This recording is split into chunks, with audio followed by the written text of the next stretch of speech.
Today, you're going to learn about exactly how federal taxes owed are calculated.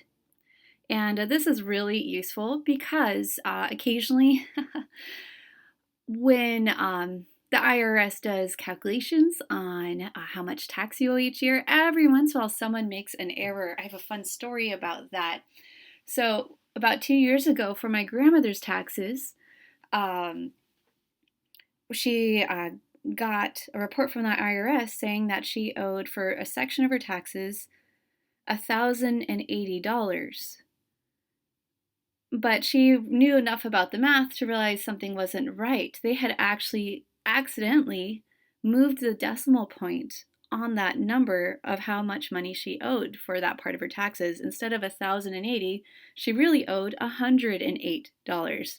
If she hadn't understood the math behind the tax calculations enough to notice that the amount they said she owed was unreasonable, she would have paid almost $1,000 extra.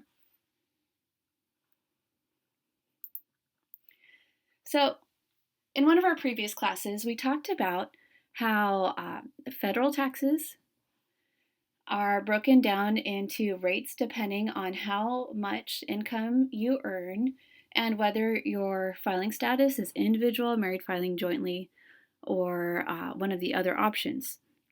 And those tax rates go from 10% of your income to 37% of your income. They often call those tax rate sections tax brackets.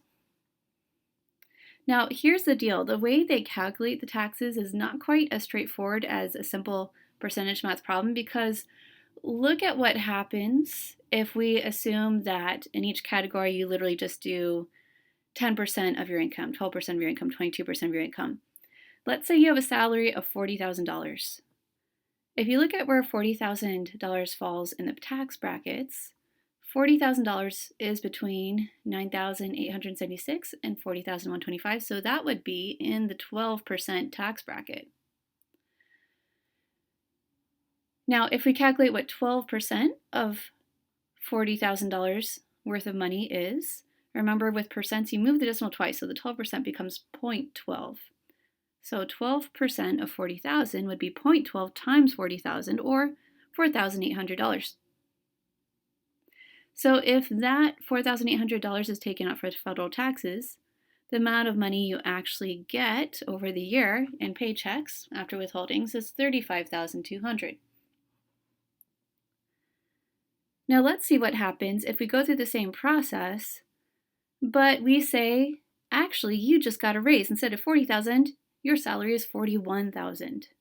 If you look at where $41,000 falls in the tax brackets, $41,000 is between $40,126 and $85,525. So your tax bracket is actually 22%. So if you figure out what 22% of $41,000 of money is, that's $9,020, which is a lot more than it would have been in the tax bracket for just a little bit less income. So if you take that amount and subtract it from your salary, the amount of money you actually get is $31,980. See the problem here? If we really did calculate taxes this way, as a very simple percentage problem, taking 12% of $40,000 but taking 22% of $41,000 worth of income, you would actually get less money over the year with a $41,000 salary than a $40,000 salary. Because of that, we actually calculate taxes a little bit differently than you'd think. The way we actually calculate taxes on a $41,000 income looks like this. They take 10% of the first $9,875 you make a year, because that section of your salary for everybody is they only take 10% out of it, no matter what your income is.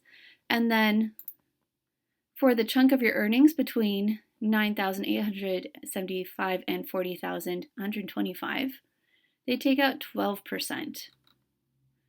And if you make more than $40,125, they take 22% of the chunk of earnings above that. So actually, how much taxes you would owe with a $41,000 salary is about $4,810, which is a lot less than the $9,020 that you would have owed if you had paid an exact 22% of your salary.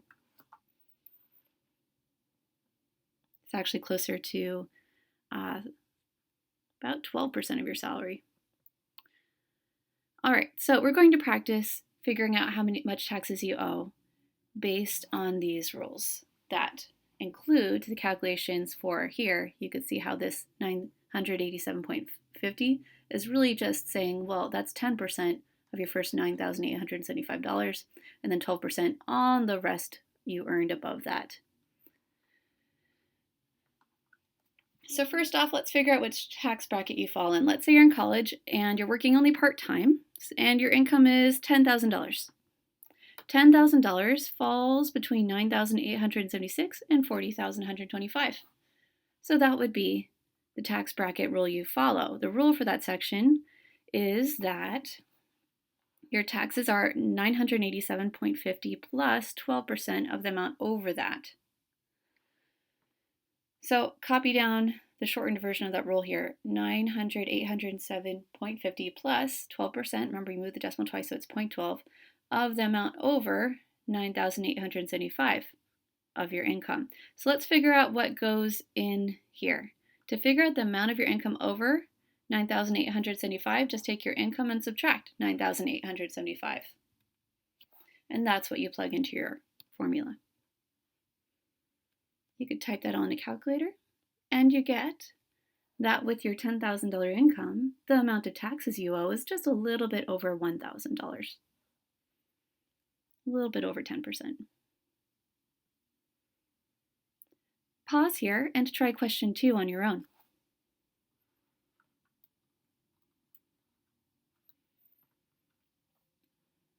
So for question 2, $100,000 falls in the 4th tax bracket down. So you'd copy down that rule, 14,605.50 plus 24% or 0.24 of the amount over 85,525. You figure out how much of your salary is over 85,525 and then you plug it in. Your final answer is a little bit over $18,000 worth of taxes.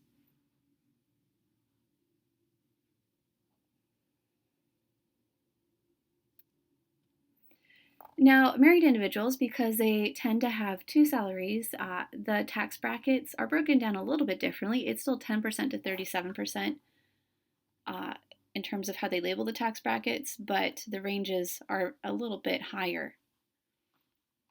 So if you're married and the 2 of you, when you add your salaries together, have an income of $170,000, that would fall in this 3rd tax bracket. So that's the rule you use. After that, the process is just the same as what you did before.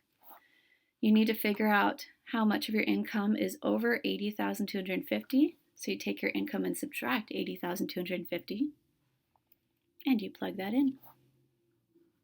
So together, the 2 of you owe almost $29,000 worth of taxes.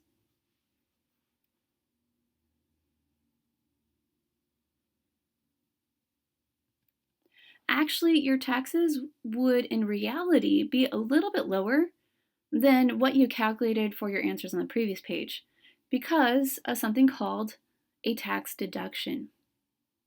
A tax deduction is a reduction in tax obligation from a taxpayer's total income. In other words, it causes the salary amount that you use to calculate your tax owed to go down, which lowers the amount of tax you owe. You can either take the standard deduction provided for your filing status, or you can itemize deductions yourself. Itemizing deductions really just means that you keep track over the past year of how much money you spend on different things that are tax deductible, and you keep all your receipts, and if it adds up to more than the standard deduction, then you can actually save a little bit more than you would otherwise. You really only want to itemize deductions if they add up to be more than the standard deduction. Personally, right now, I don't often have tax deductible payments that add up to over $12,400, so I usually use the standard deduction. There's only been 1 or 2 years that have been exceptions to that. There are several different ways to get tax deductions if you're itemizing deductions yourself. So some of those tax deductible amounts that you can itemize include charitable donations and mortgage interest. And there's several others, but those are some of the most common. There's also deductions for certain types of personal expenses, such as healthcare costs, and business expenses, such as travel expenses and networking expenses. One year, for example, I was able to use a tax deduction for money I spent on classroom materials as a teacher. Now, if you itemize your reductions, it's really important you save receipts so you can prove that you calculated correctly and weren't trying to cheat on your taxes if the IRS decided to audit you.